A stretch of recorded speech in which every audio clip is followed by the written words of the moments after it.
Today is the 1st of May, so we are now in the month of Vesak.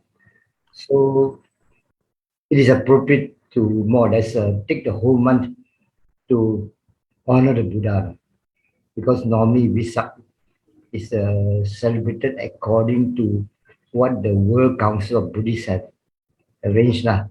But actually Vesak month actually changes. So if you think of Vesak, you think of the Buddha lah. So to make it clear and simple for even newcomers, the Buddha, a future Buddha is actually called a Bodhisattva. So the last existence is normally human before it becomes a Supreme Buddha. So there are three types of Buddhas actually. The Supreme Buddha is the Samasam Buddha. Then you have the Pachika Buddha, the self-enlightened being, but cannot more or less teach others how to become enlightened. And lastly, enlightened being who is taught by the Buddha himself, so he's called an Arahant.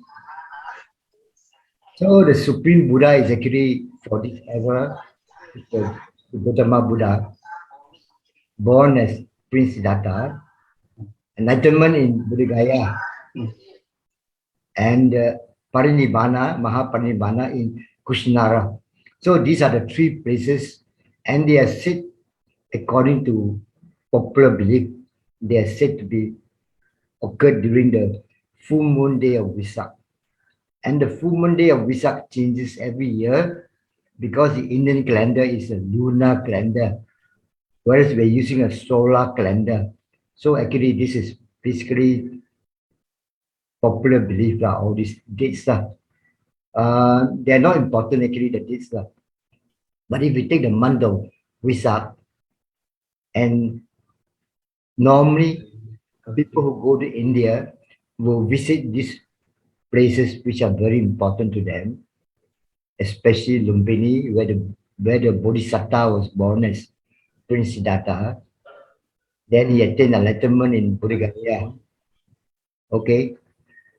And normally they will visit Kusinara, where the Buddha passed into Parinibbana.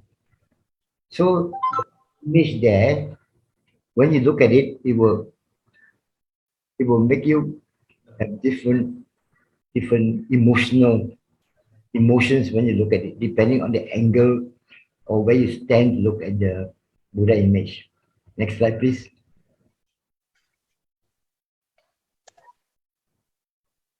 Now, if you stand in the middle of the body or at the foot of the body, normally people like to stand there because out of reverence for the Buddha, they don't want to go near to the face.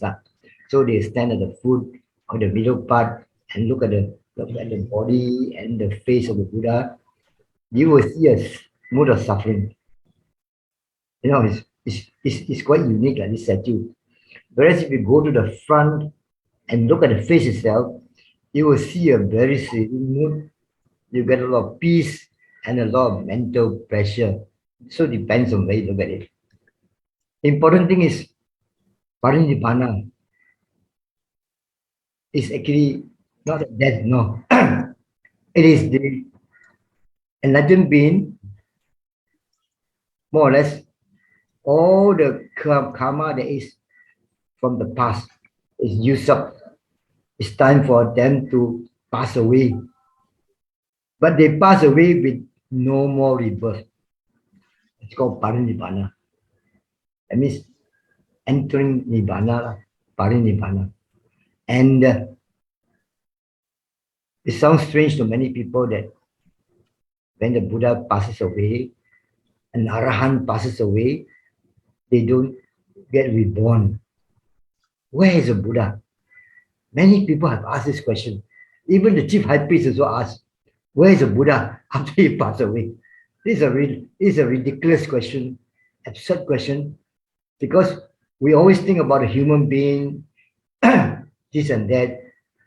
There's a mind, there's a body. What happens? They should actually get rebirth. But the Buddha considers this as karma. It's a karma that gives rebirth. So when there's no more karma, it's like a fire that is burned out with no more fuel to burn. So when the fuel has gone up, the fire has gone up, we don't ask where's the fire. It's a really stupid, absurd question, you know. So you get it straight. A being that is enlightened, who is enlightened, whether Arahant or a Patika Buddha or a Samasam Buddha, when they have used up the lifespan, it's like use up for this life and there's no more karma accumulated because karma is finished. So it's like a fire that is burned out and there's no more fuel to continue burning. The greed, the fires of greed, hatred, and delusion. These are the fuel for the next rebirth.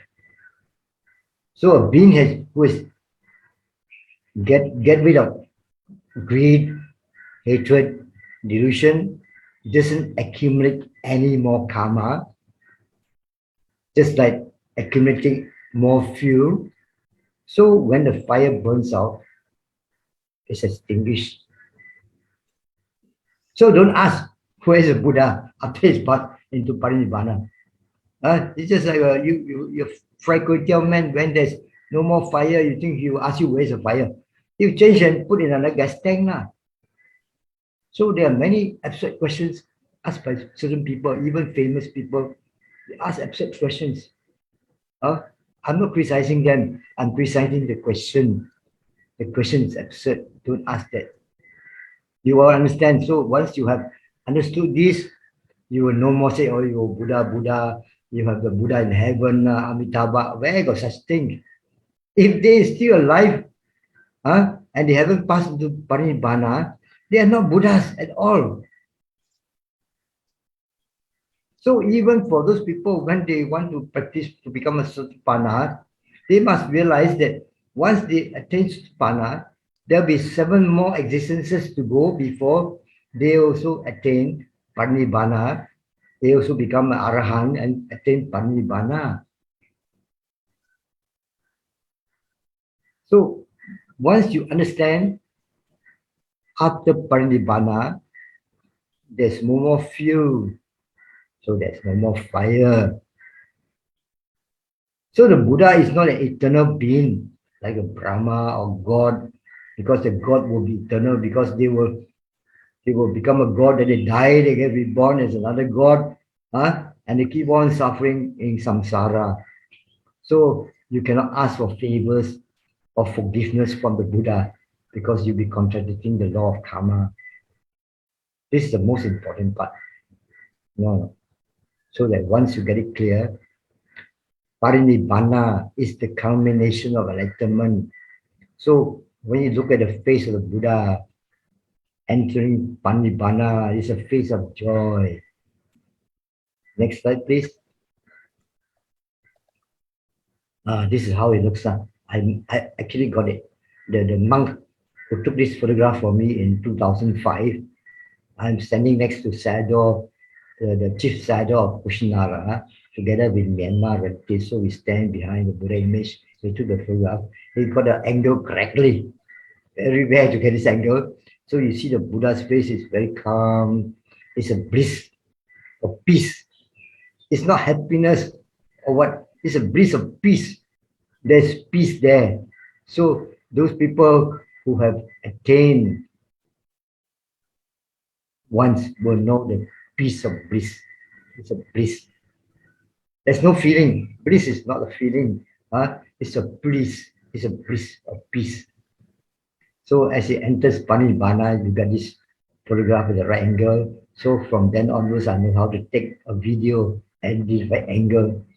So the next one we are supposed to show is the Parinibbana statue, where I went across the statue from the front to the back, up and down. Then you can see the various angles now. So, brother, can you put on the video? This is the one. I'll start now. I am now in the famous Parinibbana temple, right in front of you is the Mahaparinibbana statue, which was donated by Haribala of Mathura. It's over 1,000 years old. So as I stand and focus on from the foot of the Buddha, you can see the suffering of the body. This is how the statue looks like. The face of the figure looks like from the foot of the statue. Now as I go nearer to the front, as I go in front of it, you can see the appearance changes. You can see that the appearance changes. Here, the face looks more serene and calm. Excuse me. Then, as I continue towards the head there and focus down on the face, I'm going to zoom in on the face.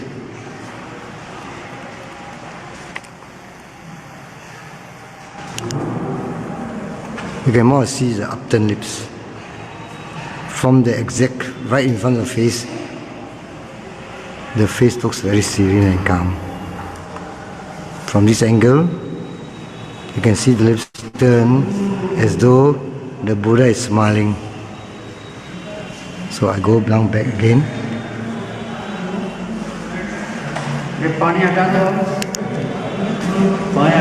Face.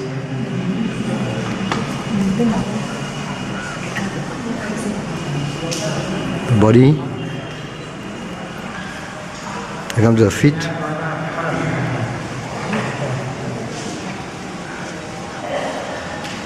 Then I will zoom in again.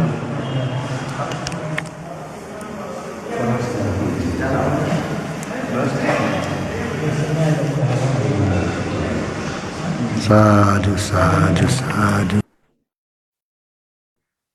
Okay, next slide. I am now in the famous Mahaparinibbana temple. No, this one.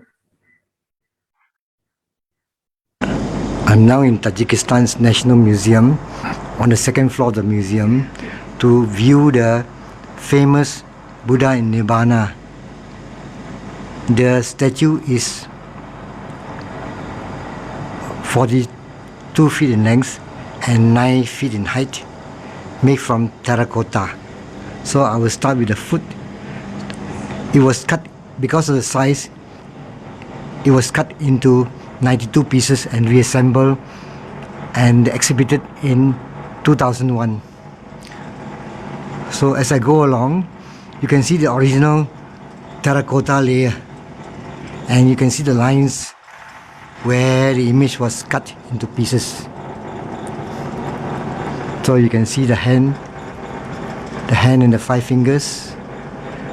When you come to this part, you find that there is a reconstructed part. It's a different material. So you can see that there's a break, and at the top, the hand, the fingers, and the lower part of the forearm, elbow.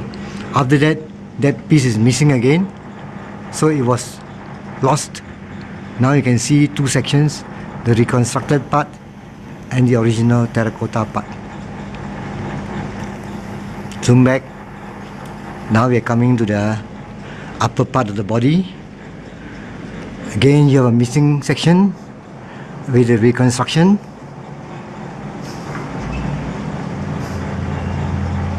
As you go along, the missing section, then the right arm of the Buddha,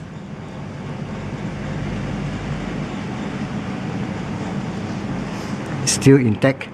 Then when you come to the face, you can see it's been reconstructed also. It's lying on a stone pillow, so you can see in the face there's an upper section, which is the original terracotta, the lower part just below the forehead, so you see the nose and the mouth are all reconstructed. So I take you again to the other end. So now you start from the head to the toe again.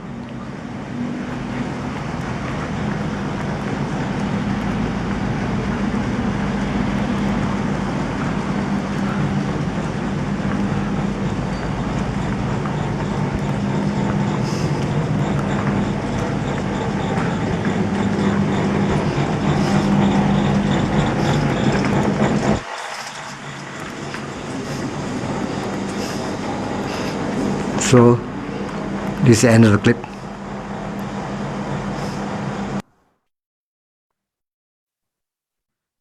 Next slide, please. I'm now in Tajikistan.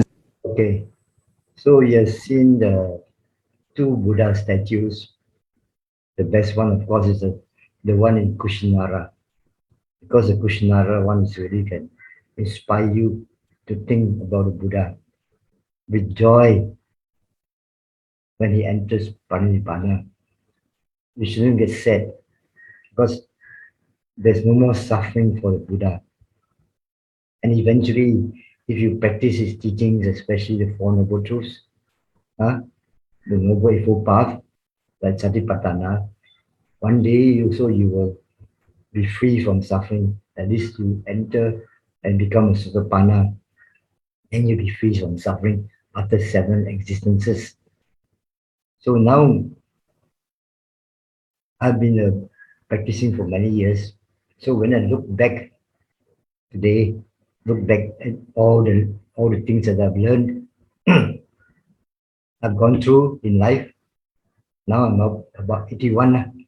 So to me, when I read various books or teachings, normally I look for those which inspire people, those teachers that are able to inspire you with simple words and simple verses. So this comes from the book Buddhist Wisdom by the side of from Mandalay Mahagandayong Temple, one of the most famous temples of Pariyatti. Pariyatti is a doctrine whereby they train the monks to become Dharmacharya teachers. So this abbot Mahagandayang Sayadaw, he has a book about quotations about Buddhist wisdom from his own personal practice. So this one strikes me as very apt. The greatest and best person in the world. Have you ever thought of that? The greatest and best person in the world. If anyone asks, who is the greatest and best person in the world? No, I will surely answer the Buddha. So when you define the greatest and the best, we define according to what the Buddha taught. Because he himself is the greatest and best. So he will be able to teach you what is a great person. A great person is Mahapurisa. The Brahmins say that he has got 32 special features of the body, long tongue, this and that, which is basically from the Vedas, which normally cannot be trusted. The Buddha himself say that the Mahapurisa is a Arahant, the one who has destroyed all the defilements. So the Arahant is the great person, female also. So when you define Mahapurisa, you must also treat the male and the female as equal at the top. Great. The greatest is the one who teaches them how to be great. That's why the Buddha is the greatest and best, best in terms of Vijaya Charana Sampanno.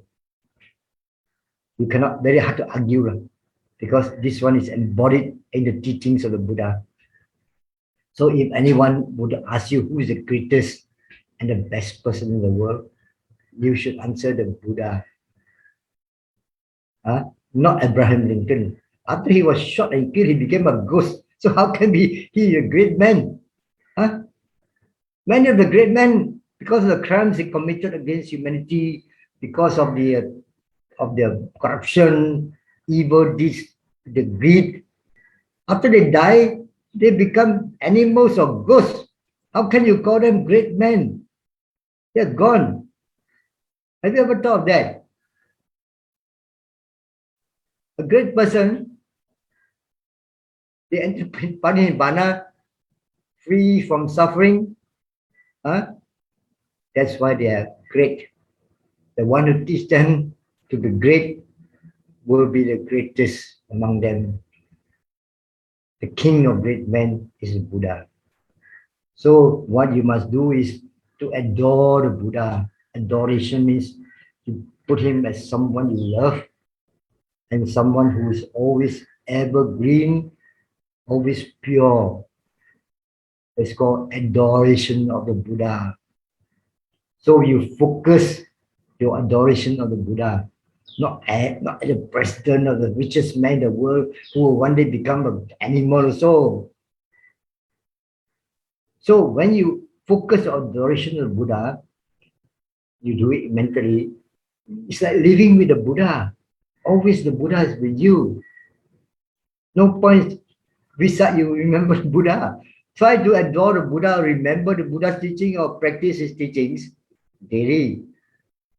At least if you remember this, you can adore the Buddha in one sentence or in 1 hour for meditation or whatever. So if you really deeply adore the Buddha, the result, the cause and effect, the cause is adoration. The effect is that you will follow his admonitions, his teachings. If you don't adore the Buddha, just like me, I don't adore the Prophet or Jesus Christ, I don't have to follow his teachings. I will faithfully follow the Buddha's teachings because I adore the Buddha above all. So the Buddha's teaching is very simple. Even for layman, laywoman, generosity. Practice generosity and everyone will love you. Right now. Practice morality, everyone will respect you because of the morals. Practice mental culture, everyone will really, truly look up to you because you have wisdom. A wise man, people will revere a wise man. So these are the basic teachings of the Buddha. It's there for you. It's how you take attitude. You must have a compass. If you don't have a compass, you go nowhere. You must point straight, adore the Buddha, then you follow his teachings. It's part and parcel of life. It's a practice. It's a practice. Huh? Once you adore a person, you know the teachings better and better, then it's part of your life. Huh? It becomes part of your life.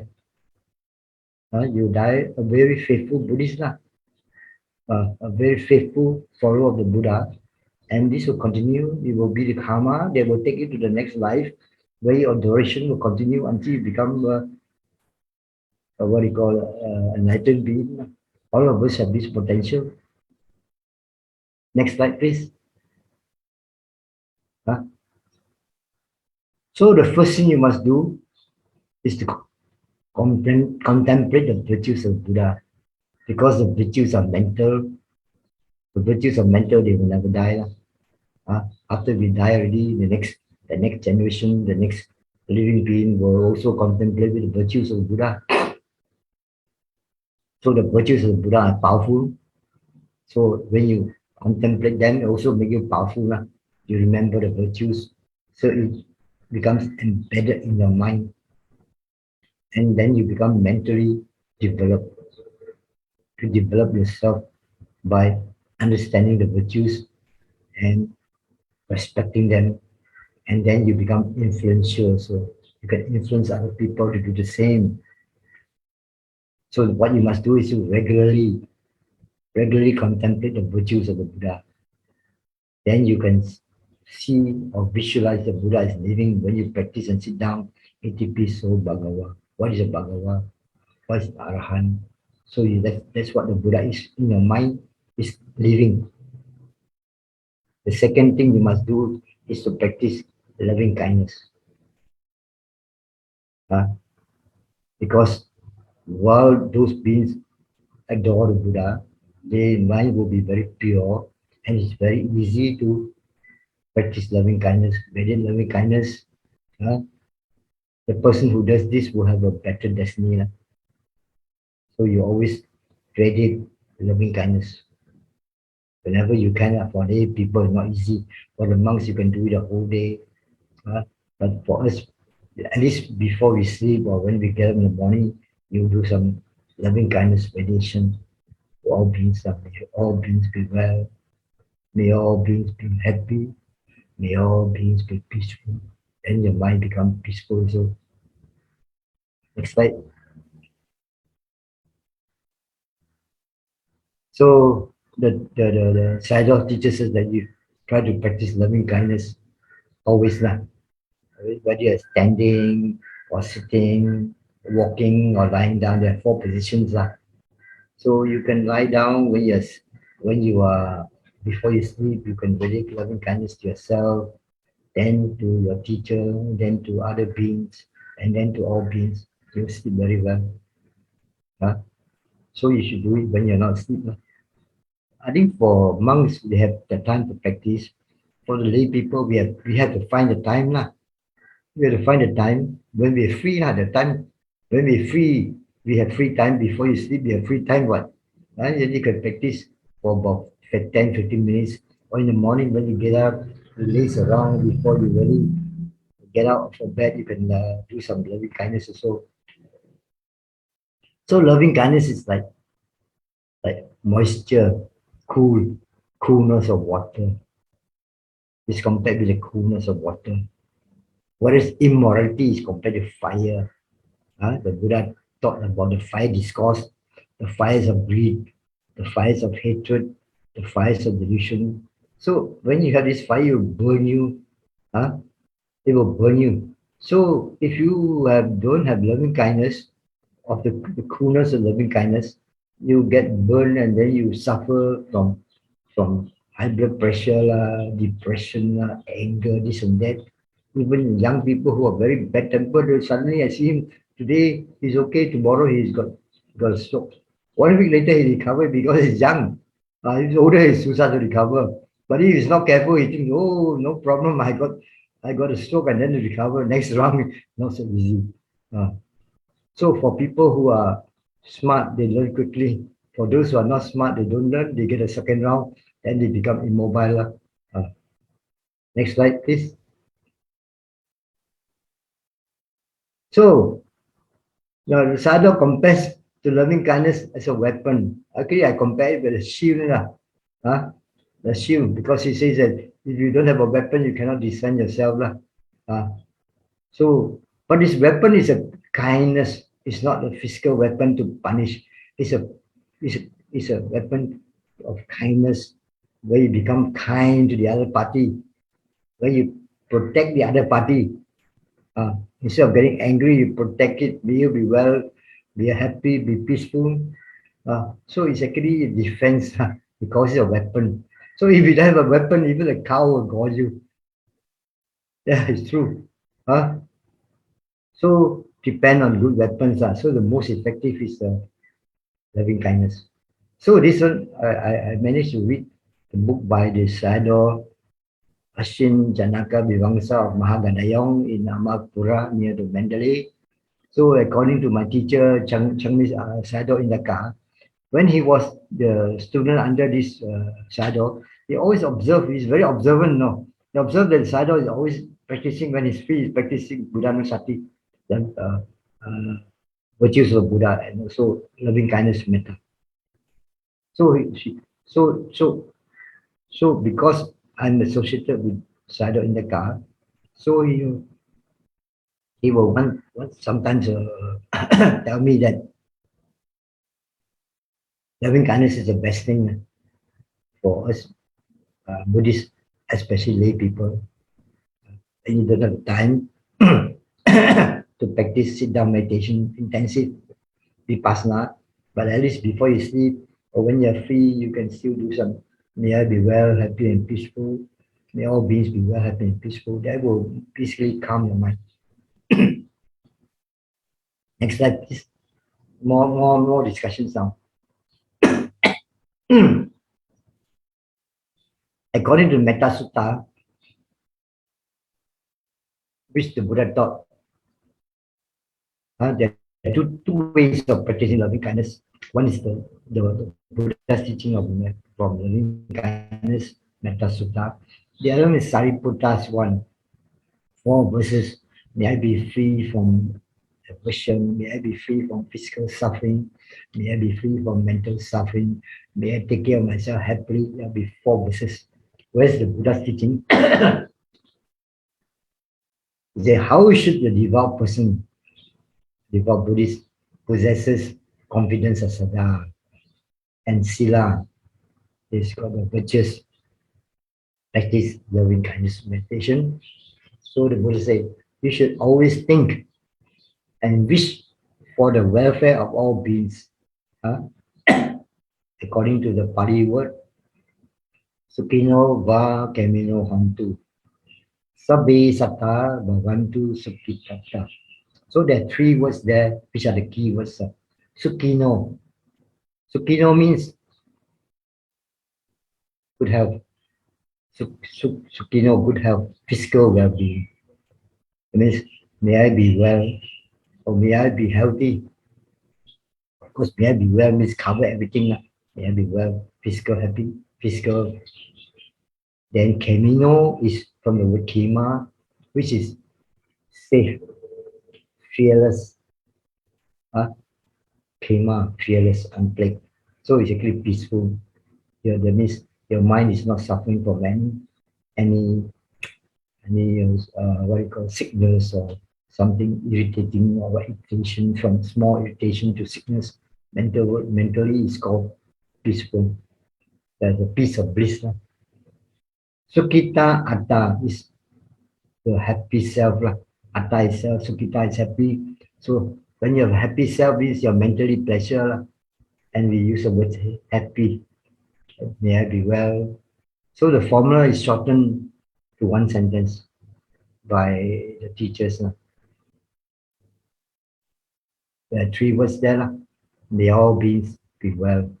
Means physically not suffering, nobody beat them, they are very healthy and mentally happy and peaceful. That means they are quite safe.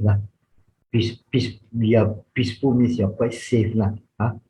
So may all beings be well, may all beings be happy, may all beings be peaceful. That's the way you should recite that. Starting with yourself.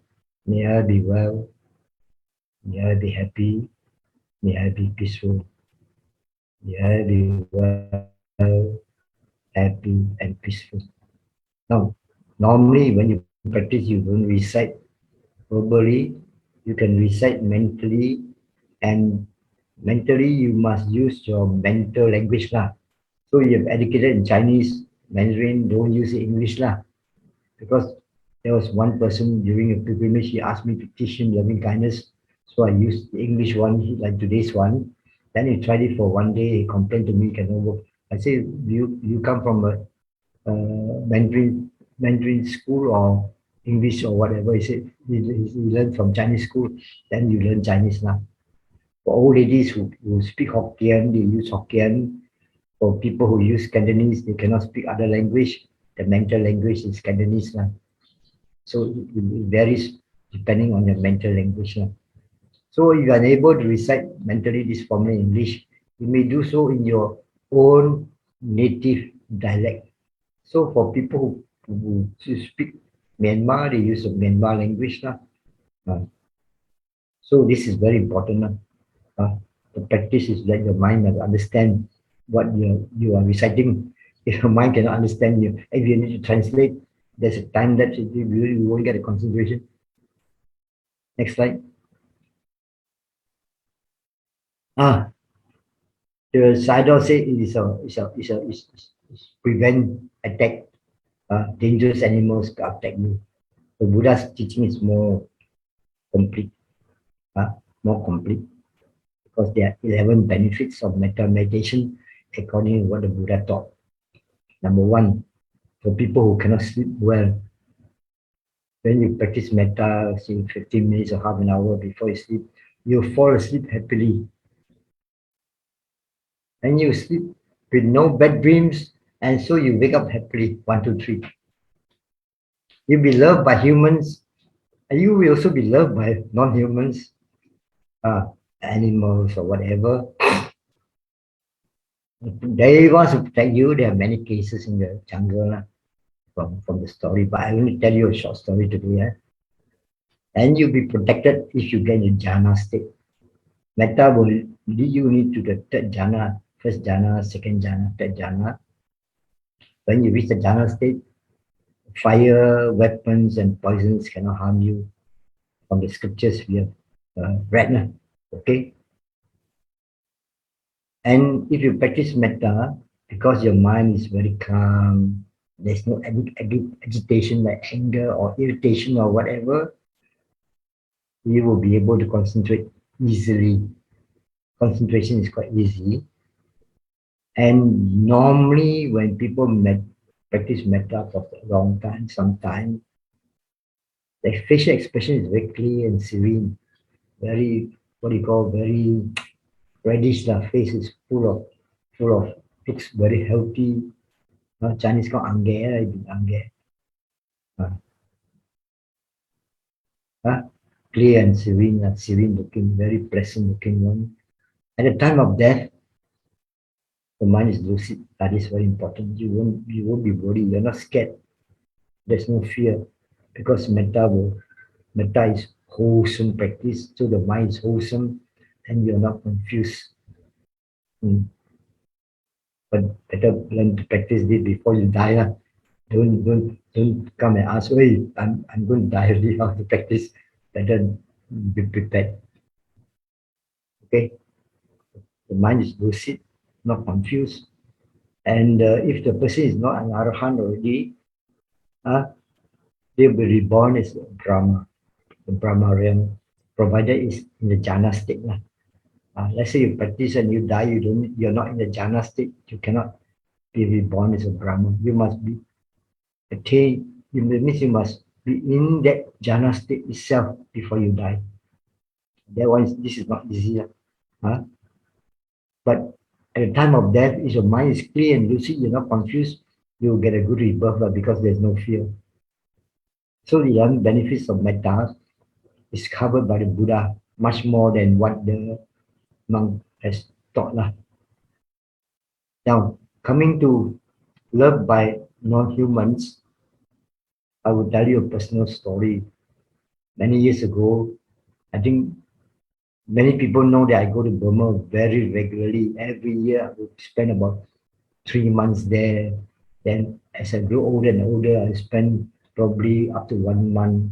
Now I'm in the 80s already. The last trip I went, I spent about 1 or 2 weeks there, because as you grow older, your energy is poorer. You can't practice longer. You can't walk whole day up and down, 1 hour sitting, 1 hour walking. Nowadays, I can still walk 1 hour or 45 minutes walking before I do my vipassana, but it's not so easy as before. So I brought along a fellow Buddhist lady to Morbi in the Morbi in Yangon, near the Yangon. The place is a countryside resort. A lot of trees, very cooling, a lot of kutis there, also there, but practitioners not that many. So I was able to get a house all to myself. Then another lady who came along got a house also next door. So we can practice inside the house, mosquito proof, walking and sitting in the house. You don't have to come outside and get bitten by mosquitoes or in the hot sun or heat. So the first day we, we went in, we prepared everything, and then by nightfall, by night I was still practicing, you know. So as I practice, there are a lot of squirrels there. So I think also probably there was a cat there chasing the squirrels. So up and down the roof, it's an asbestos roof. So ping ping bang bang, a lot of noise running up and down. So as I was practice vipassana, I switched the metta. May you above the roof be well, happy, peaceful. So radiate metta to them, to the squirrels. And I know it because I've been there many times. Daytime, the squirrels will be outside walking along the electric wire lines from house to house, and they run up and down the trees. So I know the experience. So I instead of getting upset or that, I switch over to metta for about 15 minutes until the noise disappeared lah. So I continue my vipassana practice. Then about next day, my neighbor came to me, hey Belajan, ayo, this place is haunted lah. I want to go back. Uh, say, what's the problem? Why? See, at night the roof, all of sounds, bing, bing, bang, bang sounds at the ceiling there, you know. So I said, no, don't worry. He said, why? I said, they're squirrels lah. They're just squirrels. No. I said, you do metta to them, then they go to the next house. So she was calmed down and then I think she do metta also lah. So the squirrels can't see you. Many of us think that when we credit our loving kindness to the animal can see our aura. Of course, it's probably possible lah. Let's say there's a dog. You come face to face with the dog and you are scared of the dog. Your aura, your body aura can change lah. Means from red to blue or whatever. It shows that you're afraid. That's why the dogs like to chase those Malays normally, because Malay girls and boys, little boys, they see the dog, they're scared already. The dog can see already and chase them, make it worse for them. But they're in the roof there, they can't see. So that means the metta will work by itself. It works by itself. Uh, there are many other stories about how you can use metta to make the animal calm. So when the animals are calm and protected, they return the favor. They also protect you. You protect others, others protect you. This is the teaching of the Buddha from the law of karma. So there are a lot of benefits to gain from metta. Of course, the first one is yourself, because metta will release your high blood pressure, so because it releases your anger, greed, also hatred, delusion. So that's why it is good for lay people to practice metta, at least the basic minimum of mental culture. I can't teach metta to the Christians because sometimes they complain to me about this. I say, you pray to your own Jesus. That's all I can say.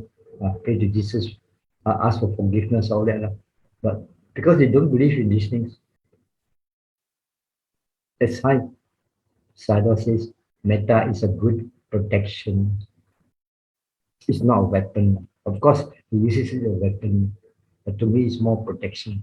I will talk about more on protection as I go along. Next slide.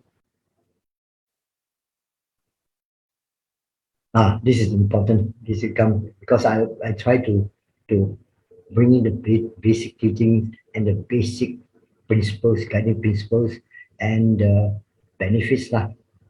You have to go to your teacher, the society, have a metta class. You attend the metta class because I have no time to basically go into the actual practice itself. So I will take it from the scriptures, what the Buddha taught.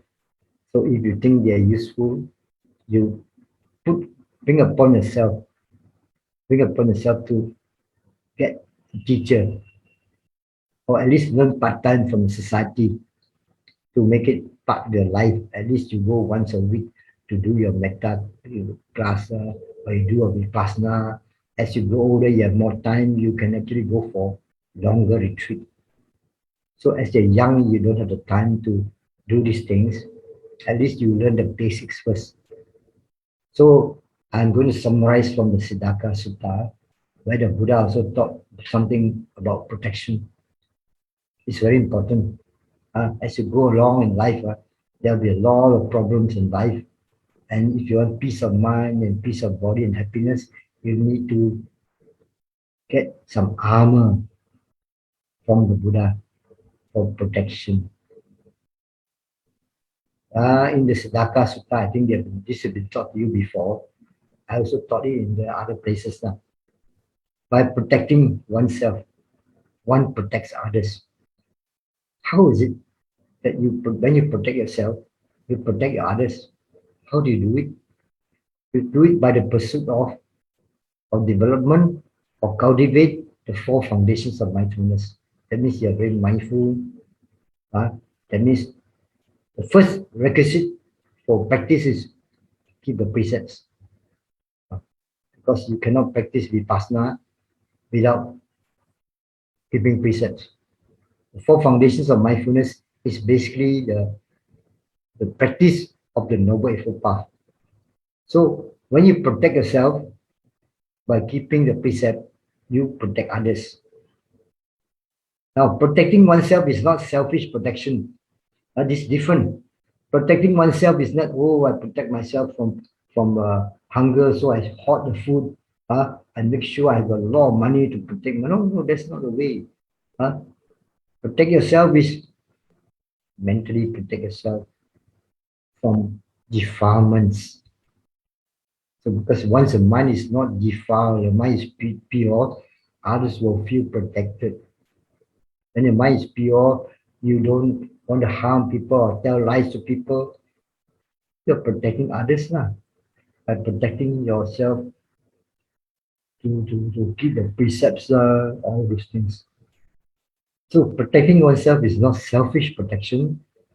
It's ethics. There must be ethics lah, and there must be spiritual development of by the vipassana meditation, and that forms a practice of the noble eightfold path.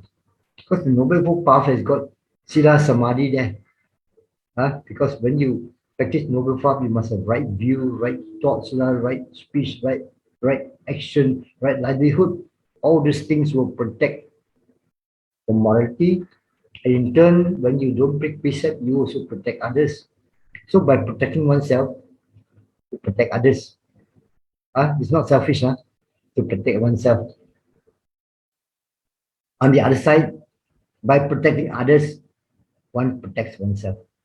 Protecting others means you try to protect others by your patience. Don't become impatient, because when you are impatient, you cannot be sympathetic. You cannot sit down and listen to others' problems. So how you before people can tell you problem, you get upset and angry over it. So how can you protect them? Harmlessness. There's no harm. That means in your mind, there's harmlessness there. That means you are not going to use what you call rough means. Then there's loving kindness there. There's compassion there. These are the Brahma Viharas that you can protect others. Because when you protect others, others protect you. I will give a few examples later. Next slide.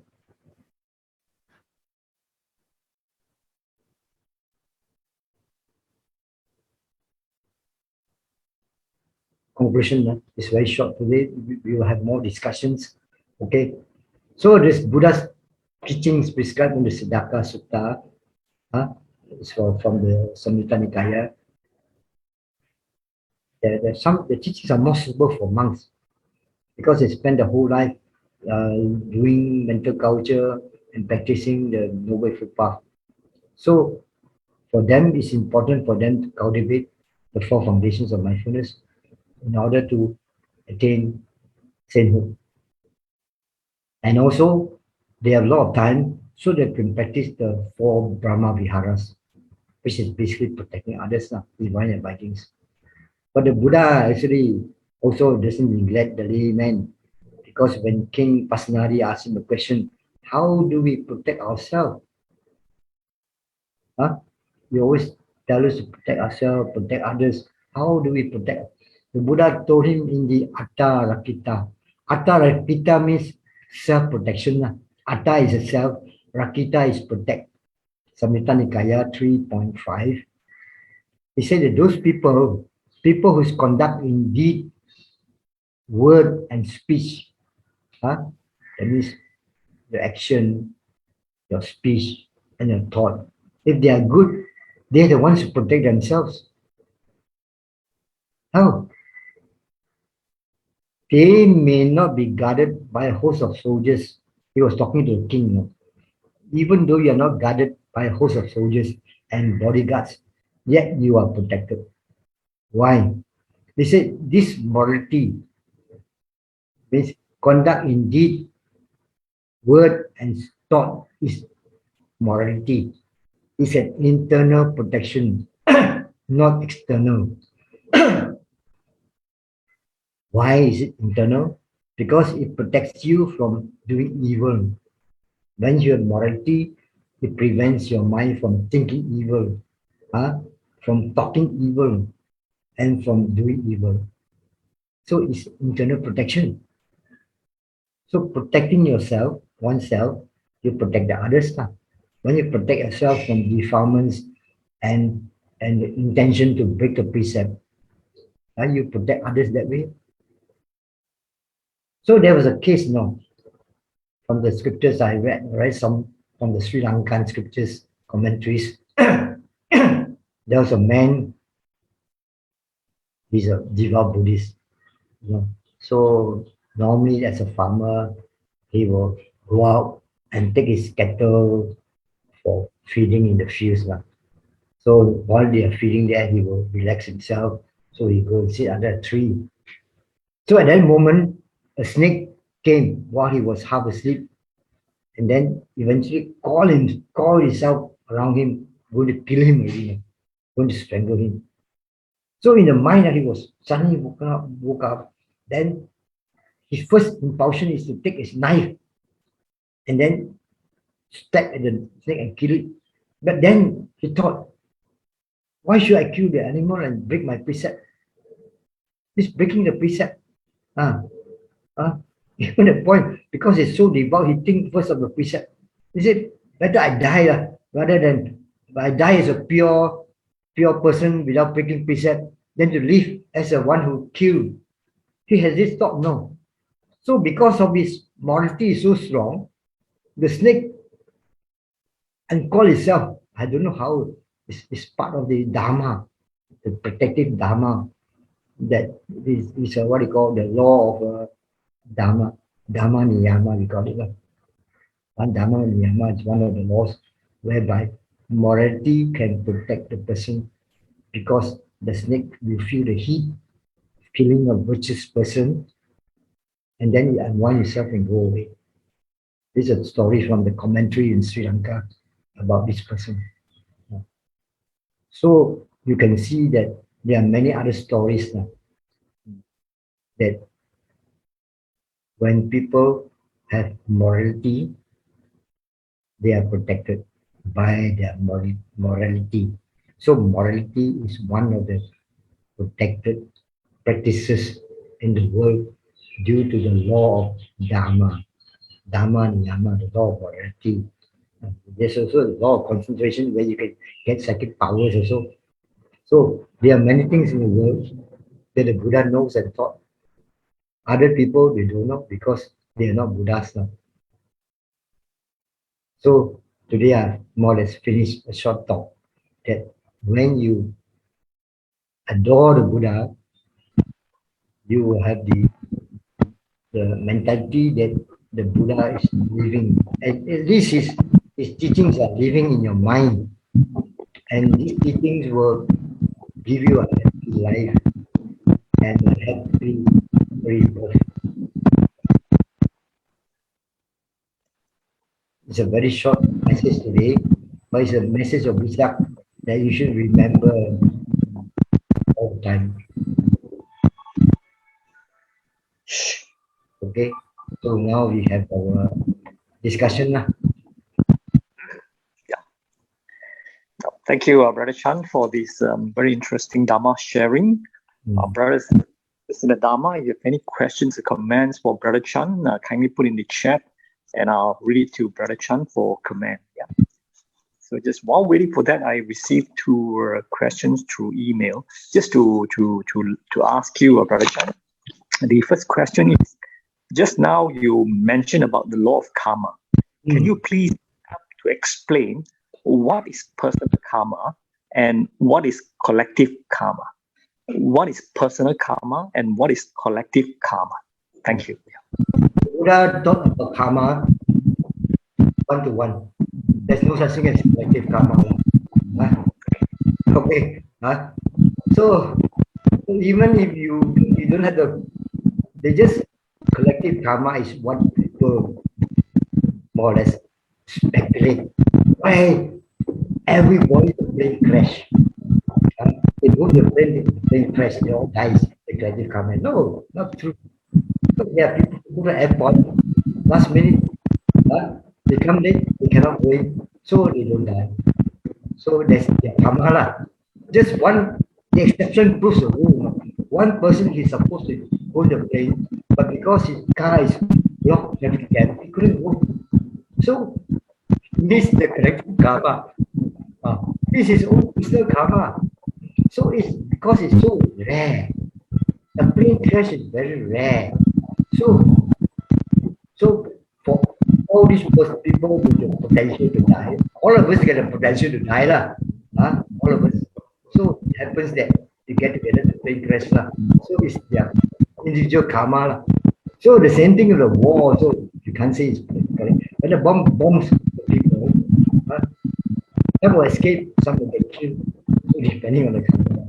So don't have this view that this is the karma. It's your own personal karma. It's my own personal karma. I take care of my karma, I'll be okay. You take care of the karma, you'll be okay. You don't care collective karma. Everybody die, that's their business. That means every one of them got the, what they call the destructive karma. Sure. Oh, the Buddha never talked about collective karma. It's personal karma. Okay. So you take care of yourself, I'll take care of myself. Yes, that makes sense. Thank you very much for the clarification. Yeah, just like they say, life is uncertain, but death is certain, but don't know when or where. The second question don't is... worry about that, but you live first. Don't worry about that. Live first. That's why today's talk is about living, not about death one. Yeah, okay. The second question is, what are conditions we should prepare ourselves before we radiate loving kindness? What are the conditions we need to prepare ourselves before we radiate loving kindness? Yeah. I'm very good at this, because I have a good teacher. He said the first thing you do, is to radiate yourself. May I be well, may I be happy, may I be peaceful. Radiate yourself to yourself for about 5-10 minutes. Let's say you can start with, all my life I've been miserable, never happy, little bit get angry, all that. So you start yourself, because I'm torturing myself, I'm getting unhappy, it's not because of myself. Everything is so the moment I do this, my teacher told me to do this, straight away my metta come out already now. Straight away, man. May I be happy, the mind will open up. Of course, you go try to more or less self is more or less think about what has been happening to you. I've been so miserable, doing all the bad things. Why I go and do this? I kind of make a change. Myself is get angry for no reason, and then people get sad. All that. Why can't I be happy? All that. So once I think of that, it worked. Then there was one guy, Bairoa, he was practicing for 1 week. No matter I know, he said cannot rise. I say, you must love yourself first. Do metta yourself. I say, yeah. Is it like that one? I say, yes. The more you do metta yourself, the mind will open up. You start to smile, become happy. So you tame yourself first before you can tame others. Absolutely. Okay, thanks very much. Any other questions there? Just a minute. No. Okay. Earlier I read in your the first page, you did mention that all bodhisattvas are born as a male human beings. Just out of curiosity, is it likely that a non-male or a female being can be born as a bodhisattva, like Kuan Yin, for example? Female, because normally this is basically what we call a natural law. The natural law for this world is the male is dominant. Natural law in terms of physical dominance. So it's a natural law that the male will become what you call some Buddha. There are many reasons because he or she has to go on self-isolation, must be alone to practice everything he do. So the female is a very, we call it physically weak sex now. No. So you cannot take this responsibility. So the natural law is only the male can be the Sama Sambuddha. Female can be a Arahant. A female can be an Arahant. But for Pachika Buddha is quite, we don't know what. But I would say that Pachika Buddhas, ancient times, normally they group together. So normally the males will group together. So there's less likelihood for a female to be a Pachika Buddha. So, but for Arahant, because of they can practice in temple, they have religious, they have the man to protect them, so they can be female. But they consider great also lah, because there is no the moment you reach Arahantship, there is no differentiation between sex or they call Mahapurisa. Mahapurisa. Okay. Okay. Okay. Thanks very much, Brother Chan, for the clarification. I think Lastly, just one.